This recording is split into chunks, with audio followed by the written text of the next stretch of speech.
Bon, bah, Marc, tu veux que je reprenne la main sur la table ronde? Oui, voilà, ouais, c'est ça. On va lancer la table ronde. On va peut-être pas rester trop longtemps parce qu'il y a eu beaucoup de discussions déjà, mais on avait un peu envie d'interroger tous les participants de cette journée. Alors, on avait listé, Marc, Jonathan et moi, plusieurs questions sur lesquelles vous faire réagir. Je ne sais pas si on aura le temps de toutes les poser, mais je vais en poser deux et puis après, à vous de voir sur laquelle vous avez envie de réagir plus en particulier.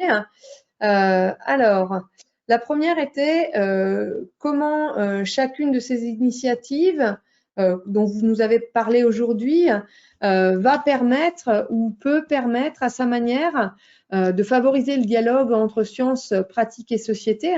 Ça, c'était ma première question. Et la deuxième question était c'est sur la question de la légitimité scientifique en temps de crise. Pascal, au début d'après-midi, nous en a parlé avec une forme de remise en question de cette légitimité des scientifiques et en quoi ces initiatives, justement, peuvent-elles être de nouvelles manières de faire science et puis permettre de relégitimer des formes scientifiques. Donc, je ne sais pas s'il y en a, il y a un d'entre vous qui a envie de se lancer dans la réflexion. Hein. Donc, on a Myriam et Laure en visio, mais ça s'adresse à Stéphane, à Laurent, à Mathieu, Pascal, si elle est encore là, mais je crois qu'elle a dû partir, et à Chloé aussi. Hein. Alors, moi, je veux bien me lancer sur la première question. Globalement, moi, quand tu l'as dit, je pense que dans des HDA, on a réussi à faire quelque chose, en fait, ou à donner un objectif qui était de mettre les plateformes en archipel, ou les démonstrateurs, les plateformes. Et je pense que c'est ça tout l'enjeu.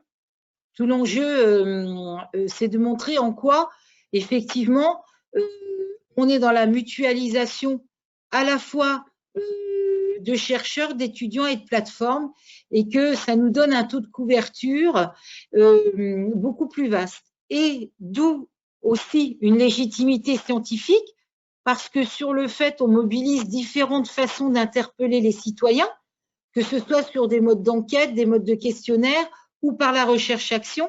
Et je pense qu'aujourd'hui, le fait effectivement de vouloir un peu au niveau de ces scientifiques, de dire oui, cette remise en cause, je pense que nous, on le vit pas vraiment ou moins, parce qu'effectivement, du fait de cette interpellation des gens, de cette co-construction. Et j'allais dire que dans les approches Living Lab, et Laurent pourra peut sûrement me compléter, pardon, ce que nous, on a vu quand on a travaillé sur la mise en place des co-quartiers, c'est que le plus important, c'est d'aller au bout de la boucle. C'est-à-dire, si on se contente d'interpeller les gens, de les faire travailler, de les faire co-créer, maqueter de façon physique ou virtuelle, de les faire rêver et qu'à la fin, il n'y a pas justement l'implémentation de la solution et ils ne voient pas en fait en quoi leur participation à nos démarches en fait se traduit par du concret dans la vie de tous les jours, alors à ce moment-là, c'est là où il y a un déni de la science et ils vont dire encore une fois qu'on les a utilisés comme des rats de laboratoire. Et je pense que le Living Lab, enfin Laurent, hein, nous, ce que ça nous a apporté, nous, on est tombé dans la marmite vers 2005, hein, quand on a commencé à le voir avec des collègues. Et là, on s'est dit, oui, ça nous donne une légitimité parce que ça nous donne une légitimité de co-créer avec les gens sont là et on n'est plus dans du techno-push, comme on dit, mais dans du market pool, c'est-à-dire qu'on a inversé le fait du scientifique bien pensant qui pond des trucs, en fait des approches ou des solutions, et puis qui demande aux gens de les accepter, comme je disais, à coup de forceps, hein, de les accepter, hein, tant bien que mal, mais on est bien dans le fait de repartir des besoins, d'envie, de désir des gens et de co-construire avec eux et d'aller jusqu'au bout. Je pense que c'est là la force de nos approches.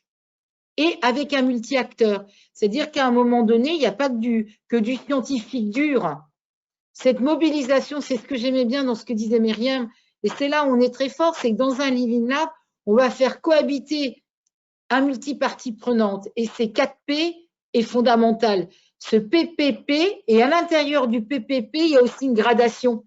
C'est-à-dire que dans les chercheurs, il y a du scientifique dur, il y a du psychologue, il y a du sociologue, il y a de l'anthropologue, il y a du gestionnaire, il y a de l'économiste. Et c'est là où, en fait, à chaque fois, on ouvre plein de fenêtres.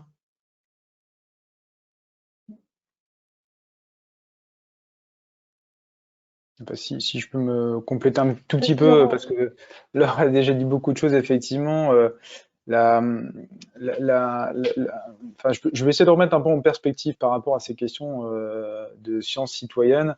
En fait, tout ça, évidemment, n'est pas nouveau. C'est vraiment notamment issu des controverses scientifiques et enfin, même au-delà de ça, enfin, un des gros marqueurs, ça a été clairement Hiroshima, le fait que ce que c'est Ulrich Beck expliquait, c'est que cette toute puissance en fait scientifique peut amener à une destruction de l'humanité, quoi. Et ce qui s'est passé au cours du XXe siècle, ça a été une prise de conscience que finalement les sciences et techniques qui étaient perçues comme un progrès permanent pour l'homme, une vraie posture humaniste, humaniste de développement, d'épanouissement et tout, pouvait finalement être un élément destructeur. Et alors je ne vais pas refaire toute l'histoire, mais c'est ce qui amène à l'écologie politique, etc. Et, enfin, c'est des questions qui sont extrêmement intéressantes. Et progressivement, ça s'est distillé au sein de nos populations, notamment en Europe, Europe du Nord. Et du coup, ce qui est intéressant, c'est de voir comment ça se cristallise localement, parce que cette approche ou ces modes de développement et d'appropriation des approches collaboratives, participatives, etc., vont pas se traduire de la même manière selon les contextes. Et en fait, un des paradoxes en France notamment, c'est que finalement, on est globalement dans un système démocratique où il y a de la représentation, il y a de l'engagement, il y a des corps intermédiaires, même si on peut débattre de tout ça, et puis même s'il peut y avoir des entorses à la démocratie, comme on peut le voir ces derniers temps, mais il y a quand même des moyens qui permettent de faire en sorte que les gens s'expriment, participent. Et alors que dans d'autres environnements, si je prends par exemple l'Amérique du Sud, il y a un fort engagement des citoyens sur des questions de base comme l'accès à l'eau potable, avoir des trottoirs, ramasser des ordures, parce que en fait les pouvoirs locaux sont très faibles. Il n'y a pas de les communautés, enfin les collectivités locales sont peu organisées, n'ont pas les compétences, n'ont pas les moyens, où il y a trop de corruption, et ce qui fait qu'en fait les gens sont fortement démunis et ils s'autosaisissent. Quand on est en Europe, en France, globalement, on a tous les conforts sont à peu près là, et donc la mobilisation citoyenne va pas être tout à fait la même. Et on va parfois même basculer dans pas dans mon jardin, le fameux syndrome NIMBY, not in my backyard. Et du coup, les débats vont pas tout à fait être les mêmes. Et tout le défi en fait aujourd'hui, c'est vraiment créer ces environnements où on va pouvoir, notamment si on prend l'exemple du cas d'écoquartier dans ces grands cœurs, ça va être de créer un débat où on va réussir à mettre sur la table des vrais enjeux collectifs communs. Et en même temps, quand on avance, et on en parlait tout à l'heure, enfin vous en parliez, hein, on a entendu la mutation des forêts face au changement climatique, etc. Les enjeux environnementaux posent une autre question, c'est est-ce que il faut mettre en place un débat citoyen et une prise en compte de tout à chacun et des envies de tout à chacun, ou est-ce qu'on est sur des enjeux qui nous dépassent, et est-ce qu'il faut faire appel à des experts et uniquement s'en remettre à des experts? Et aujourd'hui, le débat, il est là, et c'est ça qui est extrêmement intéressant, parce que finalement, on voit bien qu'il n'y a sans doute pas de bonne réponse, et moi je rejoins ce que tu disais, Myriam, tout à l'heure, c'est-à-dire que parfois, il faut vraiment s'appuyer sur des recherches fondamentales, et puis la question de la participation ne fait pas vraiment sens, parce qu'on est sur des choses tellement pointues que ça n'a pas beaucoup de pertinence, en tout cas au démarrage. En revanche, ce qui va commencer à devenir intéressant, et ça revient peut-être même à la question du Myriam Leguet sur le fait de vulgariser finalement, de rendre accessible du savoir scientifique, c'est d'organiser encore une fois, soit des forums hybrides ou des forums citoyens, où à un moment donné, les scientifiques, même s'ils sont extrêmement pointus ou s'ils travaillent sur une question extrêmement pointue, ils sont capables d'aller rencontrer, de débattre avec d'autres personnes, hein, aux citoyens au sens très large, chefs d'entreprise, d'autres scientifiques dans d'autres disciplines, des des hommes politiques, des associatifs, pour qu'en fait chacun puisse partager son point de vue et éventuellement faire émerger des points encore une fois, de controverse ou d'incompréhension. Moi, je vais reprendre un exemple très concret. Quand on était sur l'aménagement de cet écoquartier, juste pour des histoires de parking, les architectes et ingénieurs employaient des mots que les citoyens comprenaient pas, quoi. Par exemple, les trémies pour les parkings, etc. Et en fait, quand ils ont juste expliqué que ça voulait dire descente ou montée de parking, et ça a permis de débloquer des situations. Donc des fois, c'est juste mettre en place un vocabulaire partagé. Et ça, c'est vraiment par la pratique qu'on arrive à le faire. Le plus important étant, encore une fois, de se rencontrer, de créer les conditions de la rencontre, d'être dans des logiques d'ouverture et d'échange. Peut-être que Pascal, tu veux compléter ce que je te vois apparaître. Je sais que ces sujets te passionnent aussi. Oui, je peux compléter. Alors, j'avais disparu, mais j'ai réapparu. Je pense qu'on peut se retourner vers un article qui a été publié dans le numéro de The Conversation d'aujourd'hui d'Étienne Klein, qui me semble faire un peu la synthèse de tout ce qu'on est en train de se dire. Et dans cet article, à la fin de l'article, il explique qu'il ne faut pas confondre science et recherche, que la science, c'est le monde de la connaissance établie et que la recherche, c'est le monde du doute. Et la recherche contribue à donner de nouvelles connaissances qui vont faire science. Et je pense que notre partie, nous, pour revenir à l'exemple qu'on a pris avec Tous chercheurs, c'est justement de permettre à des citoyens dans toute leur diversité de rentrer dans un labo de recherche et de pouvoir vivre la recherche comme les chercheurs pour se rendre compte que ce que c'est que la recherche. Qu'on n'est pas, on a des questions ouvertes, on ne sait pas la réponse à l'avance, on ne sait pas si on arrivera à répondre, on ne sait pas où on va arriver avec une première question, on peut arriver très loin de là où on pensait arriver, etc., que c'est un temps long, qu'on n'obtient pas un résultat en faisant juste 1 heure d'expérience, qu'il faut répéter, il faut se mettre dans une démarche où on confirme les choses, etc. Et je pense que de rendre visible ça, cette pratique de la recherche auprès des citoyens qui n'y ont pas accès, c'est aussi un moyen de redonner de la valeur aux efforts qui sont nécessaires pour générer de nouvelles connaissances. Et ça montre aussi que ces connaissances, elles sont valables que dans un temps qui est celui de on ne les contredit pas par de nouvelles connaissances qui sont obtenues par de nouvelles recherches, etc. Donc ce souci que rencontre la science actuellement, une possible décrédibilisation qu'on voit aussi auprès de certains publics, je pense qu'on peut y travailler en acceptant de descendre de son piédestal quand on est un chercheur, parce qu'on voit aussi qu'il y a un problème de posture pour les chercheurs de temps en temps, et de se dire qu'on peut aussi expliquer ce que c'est que la recherche et comment on produit un résultat de recherche à des citoyens. Donc on peut leur faire confiance au point d'être des parties prenantes et des producteurs de résultats de recherche. Et je pense que par ce biais-là, alors c'est sûr qu'on est des gouttes d'eau, hein, parce que des initiatives comme celles qu'on essaie de monter, il n'y en a pas encore énormément, mais il y a des équivalents. Enfin, c'est tout ce qui tourne autour de la recherche participative en sens large. Et je pense qu'il faut multiplier ces actions et puis il faut essayer aussi de montrer à nos collègues chercheurs qu'ils ne vont pas perdre leur âme, qu'il n'y a pas une recherche à 2 vitesses. On peut faire de la très bonne recherche avec des citoyens. Tout ne s'y prête pas. Il ne faut pas faire croire qu'on va faire que de la recherche participative et qu'on va abandonner le système traditionnel de recherche. Les deux sont complètement complémentaires.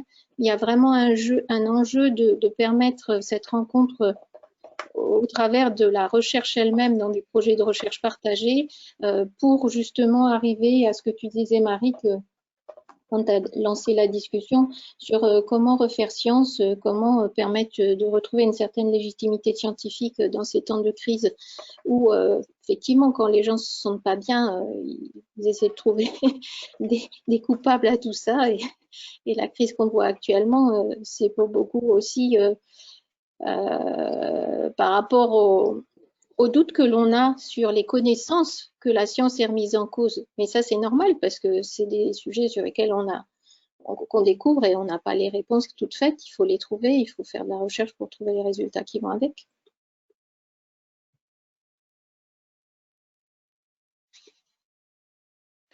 Merci beaucoup. Est-ce que certains autres des intervenants, Chloé, je vois que tu allumes ta caméra. Ouais. Oui, je veux bien juste peut-être compléter, parce qu'effectivement, il y a beaucoup de choses qui ont été déjà dites. Je trouve intéressante la réflexion, oui, sur la défiance vis-à-vis des scientifiques. Et je pense effectivement, enfin, je crois que c'est une réalité, mais moi, je pourrais contrebalancer en disant qu'à la fois, je pense qu'il y a de la défiance, et à la fois, il y a aussi la tendance à placer les scientifiques dans des postures un petit peu d'expertise. Et j'aime bien l'idée de dire que la recherche, c'est le monde du doute. Et je crois qu'on a buté un petit peu sur cette difficulté-là, nous, dans l'accompagnement de certains acteurs, où on a accepté dans l'équipe de se mettre dans une posture justement très, je pense, très humble, en allant sur des thématiques qui n'étaient pas forcément nos thématiques au départ, parce qu'on sait qu'on est justement sur des fronts un peu nouveaux et qu'on veut faire des alliances nouvelles, donc on va pas forcément sur nos thématiques cœur, on se met aussi un petit peu, je pense que c'est important de dire qu'on accepte de se mettre un petit peu en danger quelque part, hein, même si on a nos ancrages méthodologiques, et donc du coup on peut décider d'accompagner des acteurs en disant voilà, on n'est pas spécialiste du sujet et ça tombe bien parce que ce qu'on va faire ensemble, on va le co-construire. Et donc on veut justement sortir de cette posture où on est assigné quelque part à une forme d'expertise en disant on va co-construire, on va faire évoluer notre méthodologie en marchant, on va poser un maximum, expliciter un maximum les choses au départ et faire évoluer ensemble et potentiellement aller jusqu'à la coproduction de connaissances, tout en sachant que tout ça est ambitieux. Mais donc, je crois qu'à ce moment-là, quand on rentre dans ce projet que j'ai en tête, on est dans une posture assez humble. Et je crois, la difficulté qu'on a eue et qu'on a partagée, c'est d'avoir été très souvent ramené à cette posture d'expertise et de se retrouver non plus dans une construction de quelque chose, mais dans une expertise, dans une prestation presque. Et donc oui, peut-être qu'il y a de la défiance vis-à-vis des scientifiques, mais je pense qu'il y a une tension peut-être entre la défiance et se réabriter aussi, se rassurer en allant chercher la figure du scientifique. Dès qu'il y a de l'incertitude, les acteurs, là en l'occurrence, se sont réabrités derrière nous en disant mais c'est vous qui savez. Or, c'était justement pas ça qu'on voulait porter au départ, et ça a été une difficulté que j'avais pas anticipée dans le projet auquel je pense. Donc voilà, peut-être un complément sur ta deuxième question, Maric. Et pour rebondir sur ce que tu viens de dire, Chloé, je pense que c'est vraiment l'enjeu de ces structures type lab, tout chercheur et autres, c'est d'avoir ce rôle de facilitateur qui est externe à ces sujets de recherche et qu'on ne porte pas la compétence stricte. On a les méthodes, on a la façon d'accompagner le lien, faire cette intermédiation nécessaire, mais on n'est pas les experts scientifiques du sujet que l'on va accompagner. Et il ne faut pas qu'on le soit, parce que dès qu'on y est, on est sur cette posture d'expert, de sachant, et ça ne va plus. Donc c'est vraiment, je pense, l'enjeu de toutes ces structures de nos jours qui se montent, c'est d'avoir ce rôle. Et pour revenir aux assises du tiers secteur de la recherche qui avait lieu hier et aujourd'hui, il y avait vraiment une discussion autour de comment on professionnalise les personnes qui sont dans ces structures pour cet accompagnement, cette intermédiation. Il y a vraiment une volonté de structurer et de mettre en place l'accompagnement de nouveaux métiers dans ces missions-là. C'est ce que je voulais dire, Pascal, si vous permettez. Ça prouve bien qu'à un moment donné, et c'est là où nous, au début, quand on avait commencé, on a vu qu'il y avait besoin d'avoir cette expertise méthodologique. Et c'est pour ça qu'effectivement, sur les tests qu'on a au départ, qu'on a voulu mener, c'était des tests pour développer ces approches en mode Living Lab. Une des diapositives qu'a repris Myriam tout à l'heure, qu'utilise Maxence, c'est une thèse de Nathalie Skiba qui date de 2014. Donc, où effectivement, on a travaillé sur ces niveaux organisationnels de confiance, parce qu'on a vu qu'effectivement, il fallait en fait quelque part avoir quelqu'un qui n'était pas un expert en énergie ou un expert on ne pouvait pas lui coller cette expertise-là, mais effectivement plus un expert en ingénierie méthodologique dont ont besoin ces lieux-là. Et ça, je pense que c'est très important. Sinon, effectivement, on est le sachant, puis on se retrouve très vite remis derrière, je suis d'accord avec vous, remis derrière cette étiquette. Je pense qu'effectivement, moi je suis tout à fait d'accord avec ce que vous venez de dire. Et je crois qu'il y a une étape, enfin, certainement à pas louper, c'est, il doit y en avoir d'autres, mais c'est le pacte, entre guillemets, qui est passé dès le départ, quand on se lance sur un projet comme ça, d'expliciter un maximum justement ces enjeux-là. Et voilà, et de repérer un peu les tensions qu'il peut y avoir autour de ces questions. Pacte entre guillemets, de dire voilà, on va se lancer ensemble et voilà. L'idée c'est pas de passer dans cette posture-là. L'idée c'est d'être dans cette construction et de l'expliciter au maximum. Et nous on a essayé de le faire. Hein, pour autant, on a essayé de le faire, mais ça n'a pas suffi.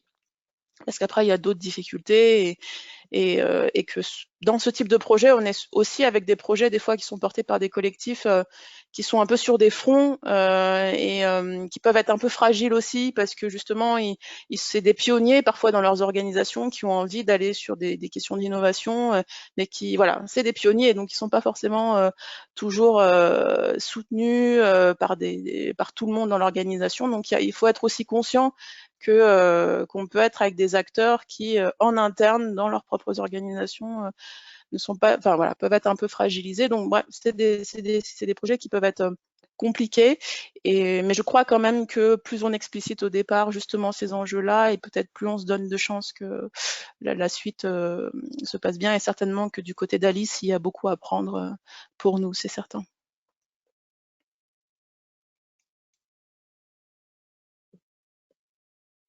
Bon, bah, écoutez, je vous propose, parce que la journée a été longue, l'après-midi très, très intéressante et très instructive, mais je vous propose qu'on en reste là pour cette fois-ci. On vous tiendra au courant des prochaines étapes de notre séminaire. Hein. Peut-être qu'on arrivera à vous réunir en vrai, et ce serait bien. Donc, je pense qu'on va laisser passer la fin de l'année et puis on va reprendre l'organisation de ces séminaires ou webinaires, on verra à ce moment-là, en début d'année prochaine pour la suite. En tout cas, c'était très riche. J'espère que ça a aussi intéressé les personnes qui étaient là en tant qu'auditeurs. Et puis, ça nous permet à nouveau de nous connaître davantage et de voir émerger des possibles contributions qu'on n'avait peut-être pas forcément encore identifiées. En tout cas, je vous remercie tous. Et puis, je remercie aussi Claire Charrier qui est du côté d'AgroParisTech. Je ne sais pas si elle est toujours avec nous ou pas, pour avoir mené ce webinaire avec nous. Bonne fin de journée et à bientôt. Merci. Au revoir, à bientôt. Au revoir. Au revoir, merci. À bientôt.